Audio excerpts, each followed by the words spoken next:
বন্ধু আর কতদিন চলবে জীবন এভাবে?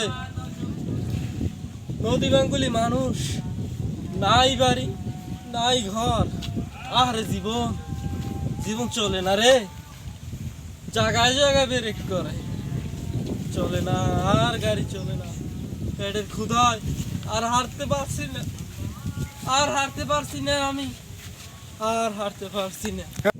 আচ্ছা ল, একটা মাথায় বুদ্ধি দিয়েছি, আমি বই ঠান্ডা মাথায় বান্দা পানি কিছু ব্যবস্থা করি। আমি বইয়ে দুইজনে বুদ্ধি শুদ্ধি করি কি করা যায়।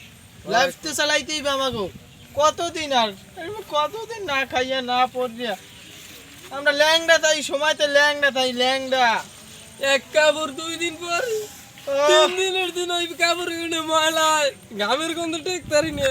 এই ঘামের গন্ধ টেকতারি না দেখে ল্যাংড ওই গাছ উঠে পানিতে ধুইয়ে রোদ দেয়, উলঙ্গ অবস্থা আমার গাছ উঠে তাই জন্য মানে না যায়, আনে বই মানে দেখলে আবার ডোয়ারাই। আনে বই আমরা বইয়ে ঠান্ডা মাথায় কথাবার্তা করি।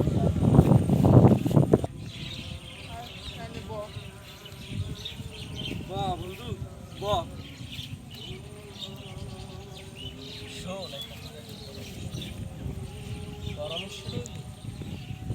হাফেজ আছে না, হাফেজ হাফেজ দোকানদারি করে, কতুনোর বড় বলে দোকানদারি করে। এখন কি করবো ক?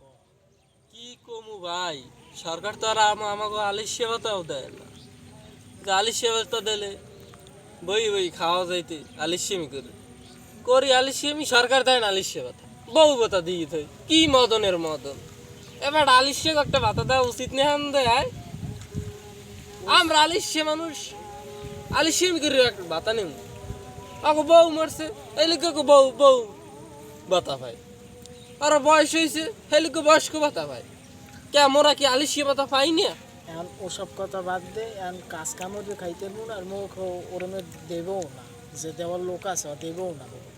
এখন ধান দাফানির ব্যবস্থা করি, ল ধান দাফানি। হ্যাঁ বেটা, চুরি মুড়ি না করলে